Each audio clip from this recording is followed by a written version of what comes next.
Epic versus Apple yet again, Apple's sports app improves, and App Store conversions. This is MacVoices. MacVoices is supported by MacPaw, the makers of Clean My Mac, your ultimate solution for Mac control and care. Try Clean My Mac for 7 days free, then use the code MacVoices20 for 20% off at cleanmy.com/MacVoices. That's clnmy.com/MacVoices. Welcome to MacVoices. This is the talk of the Apple community, and I'm Chuck Joyner. Folks, this is MacVoices Live. We are live on YouTube at youtube.com/MacVoicesTV. We have several of our friends already in the chat room. We expect more later. Actually, we have several of the panels here that just got here, so we were afraid it was going to be a light show, but we've got a decent-sized panel, and maybe there'll be a couple latecomers as well.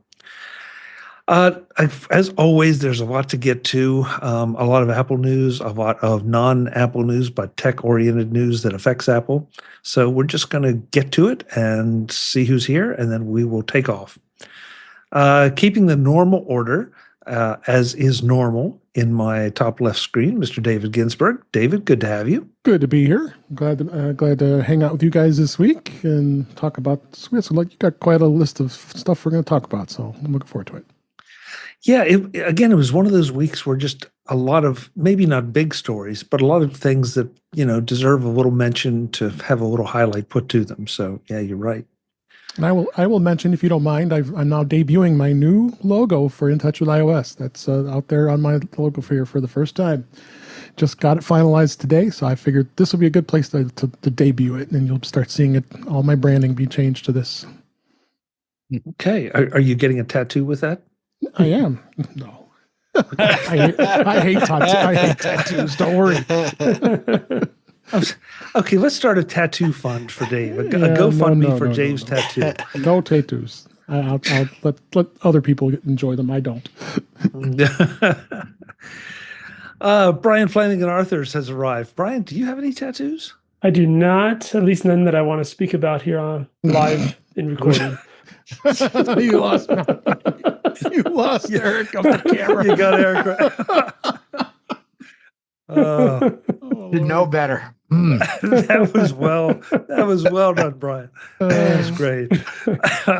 You okay there, Eric? Yeah. Okay. Not expecting that. Not from Brian, anyway. Yeah. Oh. Yeah. Jim Ray is here. He's doing a live testing of an iCloud issue. Jim, good to have you. And have you resolved your iCloud issue? I just figured it out. There you go. The problem is, if you want to look at 2025 events, you should not have your calendar set to 2026. Pro tip. Yep. Okay. Little detail. That's good. Yeah. Somebody write that down for the troubleshooting manual. That's good. None of your 2025 calendar items will show up in 2026. All right. I'm a professional. Don't try this at home. Yeah. This is the man that you're trusting with your information in his database. Yeah. What could go wrong? Marty Jencius, good to have you as always. Glad you made it. I understand you were having a little bit of a rush home. Yeah, I was busy giving people tattoos. Actually, no, that's not the case. I teach a class, marriage and family counseling, and it ended, and I got home just in the nick of time. The big lesson for tonight was you grow up and become one of your parents, and you marry the other one. I had people drop the class at that moment.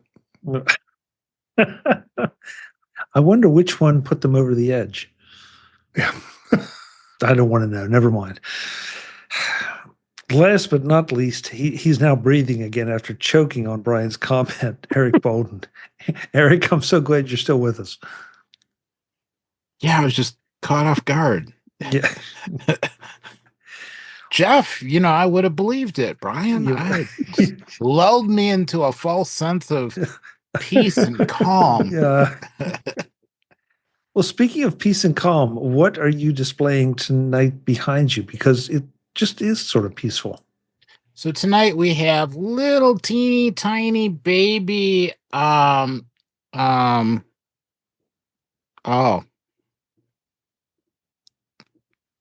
I lost it. Kiwi. Winter hardy kiwi. Oh, okay. So here, when they ripen, the smooth skinned, they're not fuzzy, so they're kind of almost closer to a grape, but when you cut through them, they look and taste like kiwi. So are they peewee kiwi at this point? Well, it's flowers now, and since these are male flowers, these will never be kiwi, but it is a kiwi plant, and they look similar on the male and female plant. So it's a stand-in because, yeah. Okay, yeah, I'm seriously afraid to go down that road, so we're just going to stop there. Let me just move my head here. Okay, we're good. Yeah.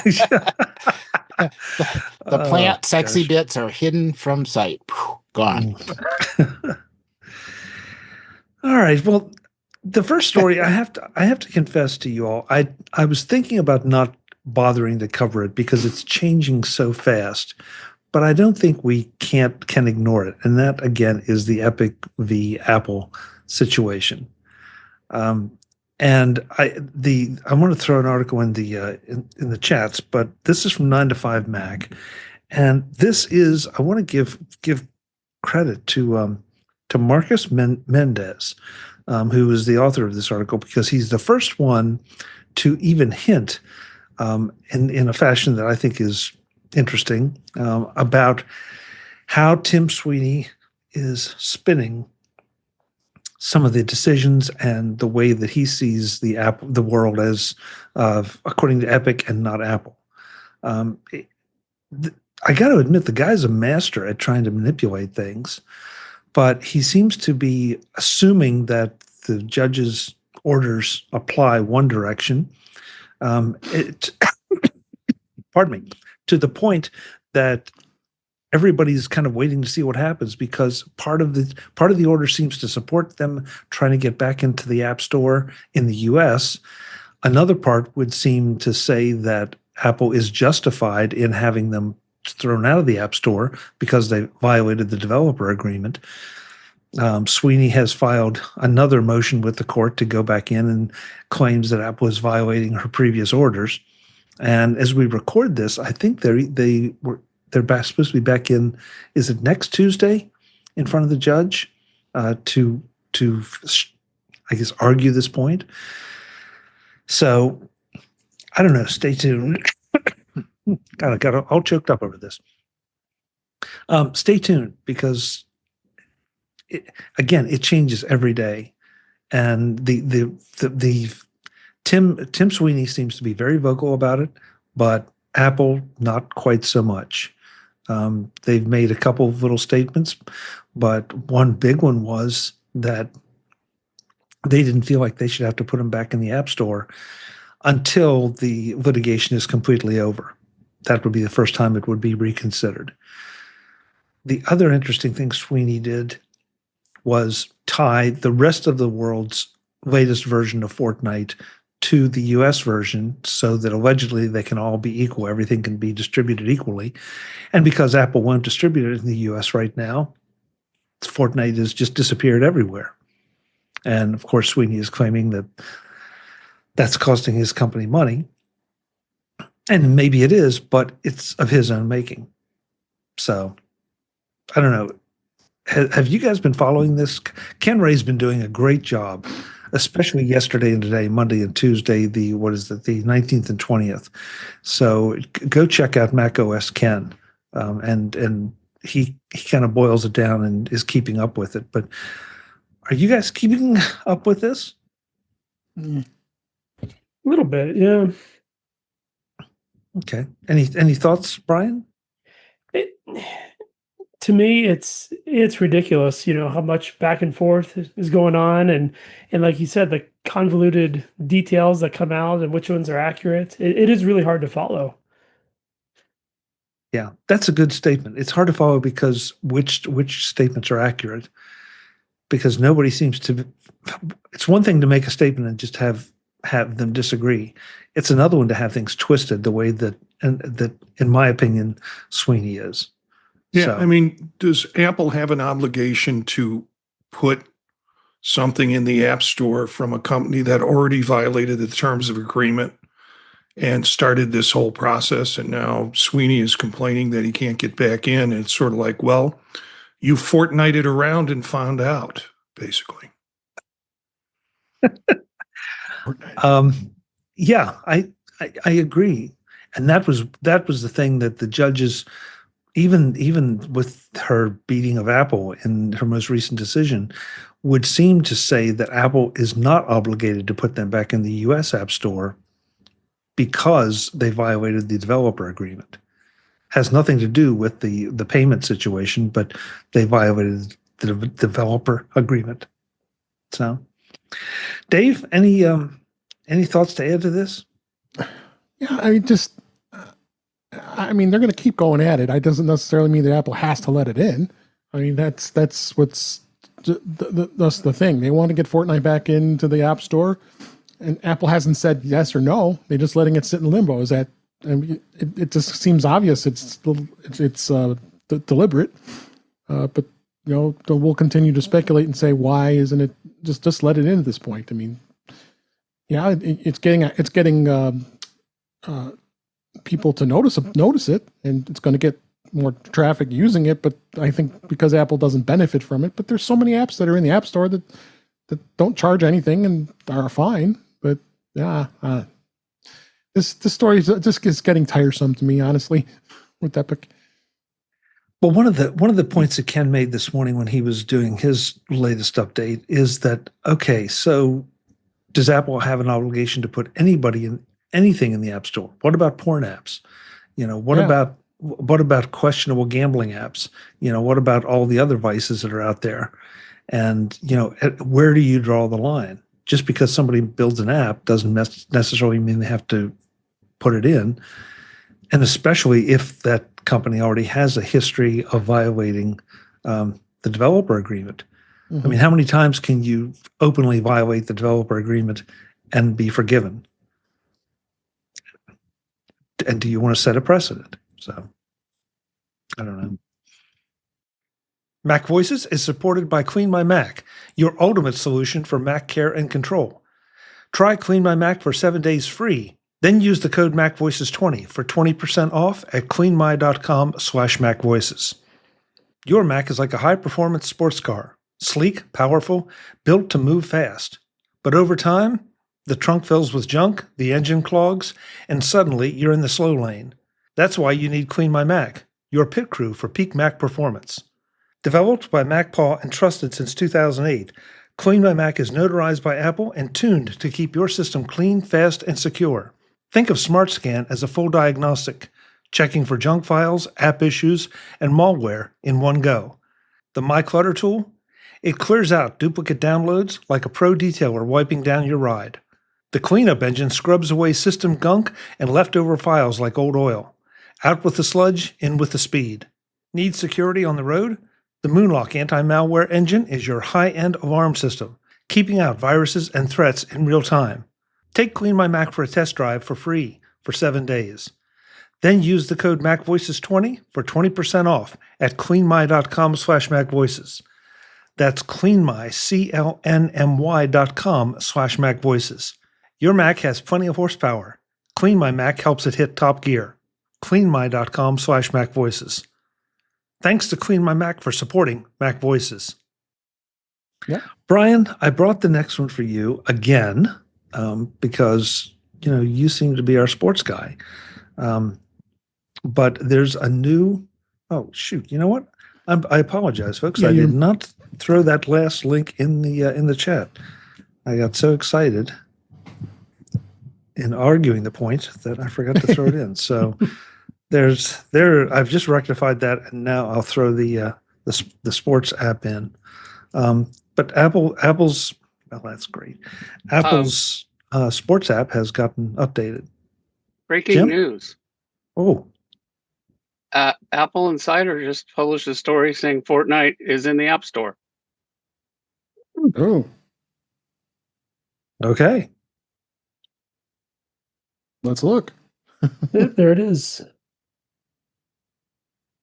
We don't get to break live news on MacVoices very often. No, There it Tuesday is. nights at Eastern are not a really big breaking news time. So, okay, well, There you stay go. tuned for There whatever. it is. There it is. Yeah. Okay. Okay. Hmm. So, if you're a Fortnite person, all right, Whatever we good. just You got- said, it was all got it wrong. back? Well, that's sort of the nature of breaking news, Jim. So, Brian, onto the sports app. The sports app has new features and a newsletter.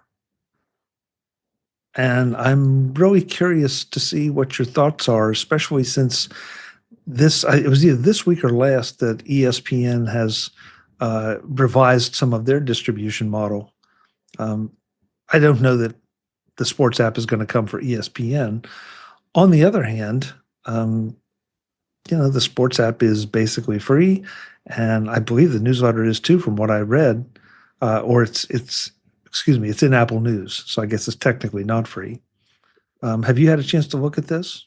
Yeah, so a couple of thoughts on this. I guess you're looking at really like two different updates and things.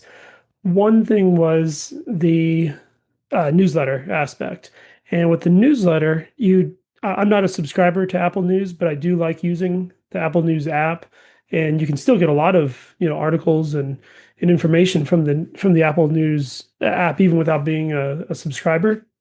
And I was not an email subscriber of their news stories, but I did go in just for the purpose of this article and subscribe specifically to the sports app. When I looked at what I received, it looks like it came in this morning. And when I subscribed last night, so it must be a daily thing that comes through in the morning. I thought it was pretty good overall because not only did it have a combination of national stories in sports, but it knows, I guess, what sports teams and what leagues I follow.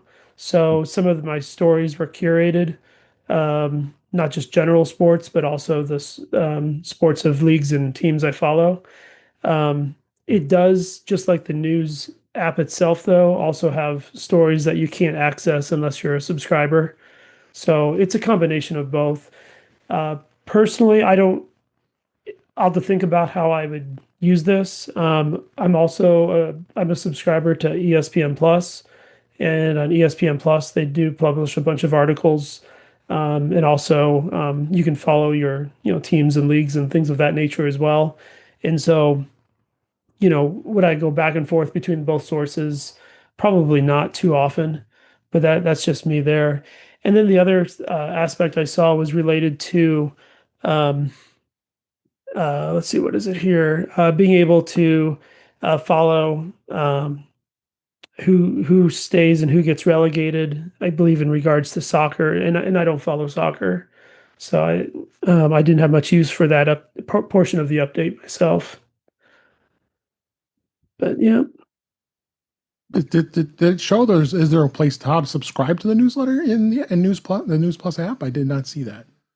Yeah, so what I did is I did end up I tried to do it initially on the Mac and I wasn't having a bunch of success. Then I tried it on the iPad and I followed the directions. Off the top of my head, I have to go back and look at the specifics within the article, but I believe it towards the bottom it has something to the effect of manage my subscriptions. And you click on that, and then it opens up more than just you get the basic news overall, I guess, but then there's subcategories, and one of them is Right. sports. So you can check or uncheck that one. So for the purposes of just trying it out, I went ahead and checked it to see what would come in today. Got it. Thank you. Mhm. Marty? You muted, Marty. Not a big sports follower, but I was fascinated by this article, and when I do have Apple Plus or Apple News Plus, and so that made it a little bit more convenient. I found it rather tricky, even with the directions in this article, to figure out how to add the newsletter. And I went through the process as described in the article, and sure enough, got to the subscription page that Brian was talking about, that not only has sports, but also has other kinds of news feeds. What it did for me was like, I didn't know I was getting this news feed. I really don't want this news feed. So I eliminated that. And then I found out I had been subscribed to the newsletter all along with it. So it's part of my feed. I went in and I eliminated some articles. When I first set up my sports, it was looking at, well, these are the ones that I care about, and these are the ones that I care about because they're the teams that I don't like. And for that reason, yeah, so I dropped the Cardinals. Yeah, no reason for me to follow Cardinals views. Sorry, Brian. But I did drop some of those, some of the teams that I had signed up for that probably would have been cluttering my sports news feed with articles I didn't want to see. So if anything, you can go in, sign up, and then remake some decisions and thin things out if you want to. Anybody else check this out? I'm looking at it. Yeah, when I launched the sports app, there was a link across the top on the phone that said subscribe to newsletter. So I just pressed that. And then I'm not quite sure what happened, but it showed up. So it just seemed to kind of know. Okay. Again, this is one of those that just, it seems to be gently improving and expanding. And I'm really intrigued as to why they're not putting a huge amount of effort, but they're putting some effort into it. So we'll see where it goes. I don't want to take us back to the, why do I keep doing that? Yeah. To the Epic Fortnite thing, but this is an article from RevenueCat that is entitled "Apple Opened the Door to Web Paywalls. Our test shows it might hurt conversions," which seems to point just exactly the opposite of what you would think, that not people aren't just dying to go and purchase things outside of the App Store, as some people would have you believe. So if you are interested in this kind of thing, they did according to them, they did a test of 5,000 users, and it seems like the web purchases are not the way that people want to go. So I don't know, Mark. Oh yeah, I'm sorry. Mark Fuccio has joined us. He snuck in there and got covered up on my screen. Mark, first of all, welcome. Good to have you. And second of all, absolutely comment, please. Oh yeah, on the RevenueCat, I saw that. I spent a lot of time reading that, and some limitations that they fully disclose, because I've done a lot of market research and statistical research.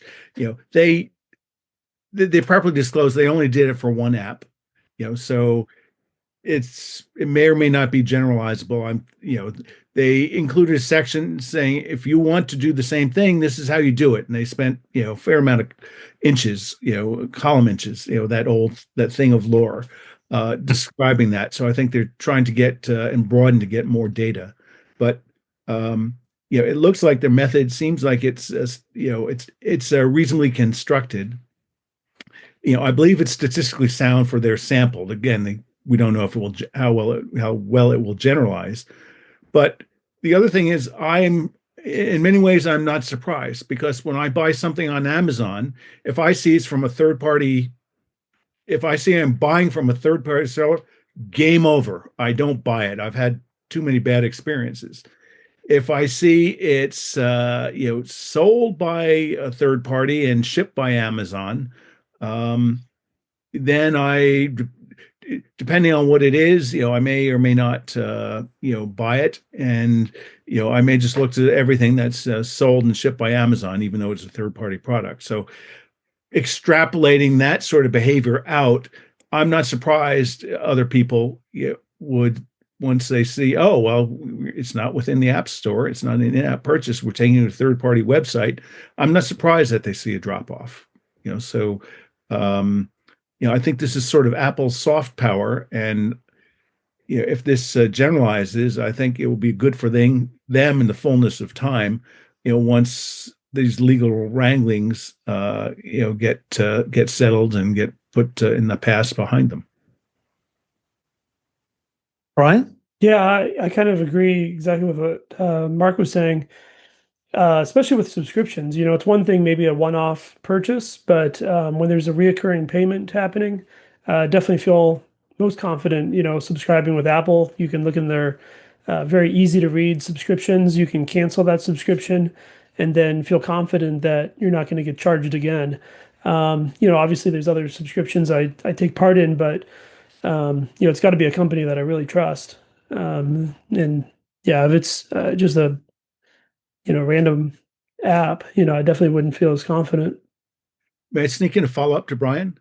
Sure. Because I'd say it's part of it is, let's trust but verify. I'm willing to give a company a subscription, a little bit of trust and veracity that they won't, unlike Adobe, won't make it impossible or very difficult, to cancel a subscription. I'd be much more concerned just about the integrity of, if I'm giving them my credit card data, WTF are they, and are they safe? And, and all these other things where, I think that's a key concern, with a key benefit, frankly, of Apple, so, yeah, I think it's not surprising. And again, this going back to some of the things we were talking about last week, it's in many ways, this is a shame that, Apple has so much to offer that, they've come off, instead of a hard fist in a velvet glove, they've just come out with a hard fist, more like a butcher axe, and sort of trying to enforce their way or the highway on their developers, when just go back and sing the praises of the benefits that they offer. I was thinking about this whole situation last night when I was shopping for something on Amazon, and it doesn't matter what it is, but I got one of those. Here it is, and it's available from this seller, and it's available at a really good price. But then there's this little note that says, this may be available with free shipping from other sellers on Amazon. And so you click that, and I'm going to go and pay a little more, but I'm not having to pay shipping because I have Prime. And I thought, this is sort of, I feel like this is a corollary somewhere. It doesn't have to do exactly with purchasing or payment, but in my mind anyway, it has to do with returns and the ability to easily return things, and also that I feel like I know Amazon will stand behind the product. I've never had a product ordered through Amazon that was sold by Amazon that I had an issue with that could not be resolved. I have purchased a couple things like that from a seller on Amazon who's just selling there, and the transaction goes through Amazon, but Amazon doesn't offer any of their protections. And yeah, I've had a couple issues. And as a result, and sometimes it's because of the free shipping, usually, frankly, it is. But sometimes I make the choice that I want their return policy, and I want that convenience. And so that struck me with the RevenueCat thing that, yeah, I don't think that I'm going to be making purchases outside the Apple App Store because I don't want the hassle. And I do want the value that Apple adds to doing business with them. So I guess if it were a $500 app, I don't even know if there is such a thing anymore. But if it were a $500 app, maybe I might think differently if I could save $20, $30, $40. But most apps aren't that big.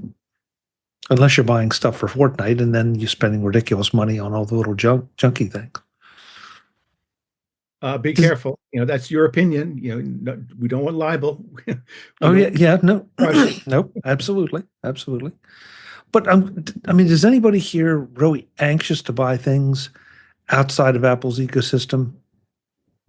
You mean in terms of apps or in-app purchases? Yeah. In other words, if you're faced with the ability to buy something and pay for it through Apple, and potentially pay more, or potentially pay less and go through a web link or a third-party payment service, strong feelings about that? Anyone? I buy Mac software outside of the App Store all the time. Yeah, but that's a different question, Jim. Why? That's you. I guess you do have a choice, but if you buy Mac software through the App Store, you don't have a choice right now. I don't believe. That's right. There's some software that you can buy directly or from Mac App Store. Right, but nothing inside the App Store is throwing you out. You have to go out. Yeah. So I think we got off here. We were talking about iOS, and then we jumped track into the Mac App Store. So let's finish the discussion of iOS and then talk about Mac App Store. Yeah, well, yeah. I mean, that's you're right, Mark. I was asking more about the iOS store. Is anybody? But it's just buying software, regardless of what it's for. Yeah, that's why I mentioned it. Yeah, it's two different animals as far as I'm concerned, because there is no prohibition right now on being able to put something outside of the macOS store on your Mac.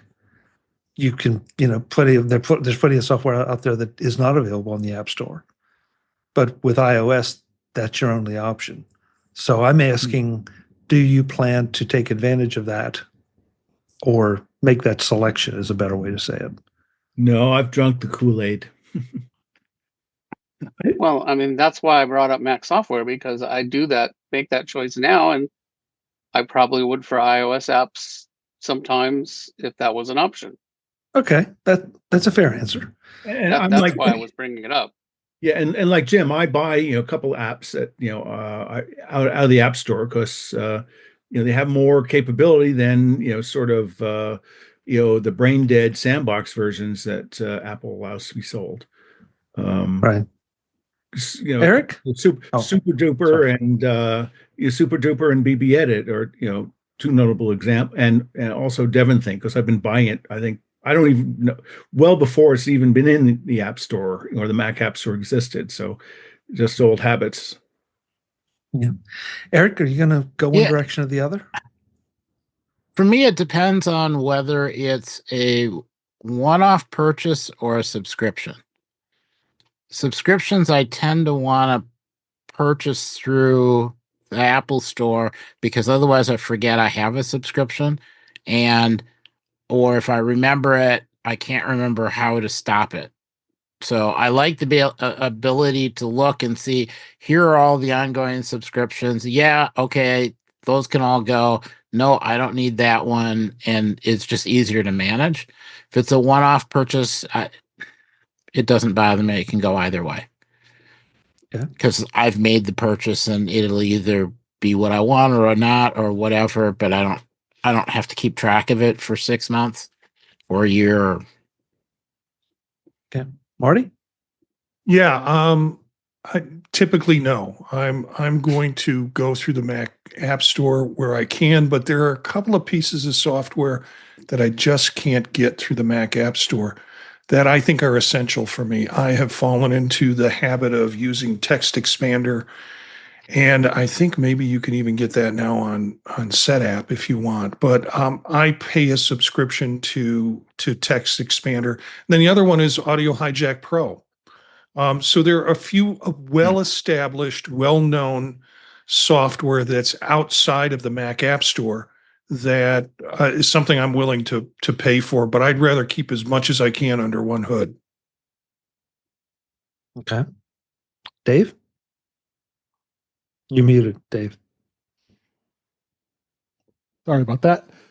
Yeah, I'm one to like with Rogue Amoeba. I own all their software titles. They have amazing software, and everything is direct with them. They don't dabble in the Mac App Store. So, Audio Hijack, I use that on a weekly basis for podcasting. So, the other thing too that you meant, like Mark had just mentioned in our chat about Office. Office can can be downloaded in the Mac App Store, or you can just go directly to your Office.com web app account. You still have to sign up for a Microsoft account and then have that in its place, but Microsoft gives you the option to download the whole suite, or from their site, or you can get it through the Mac App Store. So those are some of the software titles I do. Parallels is a software I use all the time because I like to have Windows as since I have to be in both worlds for work. It's good to have it on my Mac whenever I got to go back to refer something, and then have number of versions of Windows running right now to look. So I believe Parallels is also in the Mac Apps Store as well, and you can or you can buy it direct. I buy it direct, and I go that way. I know, I agree with you, Eric. I mean, it's hard to maintain all the subscriptions that you have, but and Marty mentioned SetApp. I think SetApp's worth every penny. In fact, I increased my subscription so I can have it on up to 4 Macs, because I have a number of Mac Minis and my MacBook Pros, so I can expand that. And then the software titles on there are just some great stuff on there. So subscriptions wise, it really all depends what your need is, or you buy it on the side. But the way this is going with the App Store, and you got more and more of these types of software developers that are creating titles like this, maybe they're gonna want to step away once it opens up even further. Brian? Yeah, one more wrinkle that I would add in, because I definitely prefer, if it's the App Store, if it's given, if it's there, if you get a 30% discount if you go through a different method, or a discount otherwise, it can allow me to pause and think, if it's a trustworthy company, that type of thing. But sometimes it also influences my decision on what type of form of payment they take, and if it's Apple Pay, that's going to be my preferred as well. So sometimes Apple Pay may not be available with different vendors, so sometimes that impacts my decision too. Yeah. Why is that? Mark, because of the security features of Apple Pay, Brian? Yeah, I like the security features, and then it's with the Apple Card connected to it, the 2% back in conjunction with the security features. Although Mark brought up something that's a really good point that you don't have on the iOS store, and that is that there is no option for a superior functioning or different functioning version of an app for iOS and iPadOS. On the Mac Store, on the Mac App Store, yes, Apple introduces certain measures and sandboxing that potentially make it less useful. And so I too, Marty, I'm a TextExpander user, and I don't want to live without it. So I buy that outside, and I know there's some other apps that I bought outside the App Store just because they have functionality that I want the functionality, and I'm willing to take the risk, if you will. But I'm not stupid. They're from well-established vendors who have a good reputation. I don't just buy, a flashlight app from, well, I'm not going to slander anybody. So, XYZ. Somebody XYZ in country ABC. So I think maybe the Mac App Store, you have to think a little bit more about what the options are and maybe do a little more investigation. The iOS store, though, is pretty simple. It's if you don't get it there, you're not going to get it anywhere else with more or less capabilities. Yep. So. Visit MacVoices.com for show notes and to connect with Chuck on social media. Get involved in our Facebook group or like our Facebook page, and get more out of your Apple tech with MacVoices Magazine, free on Flipboard and on the web. And if you find value in it all, consider supporting us through either our Patreon campaign at patreon.com/MacVoices, or by making a one-time donation via the PayPal link on our front page and in the show notes of each episode. You will join these fine people who help bring you Mac Voices.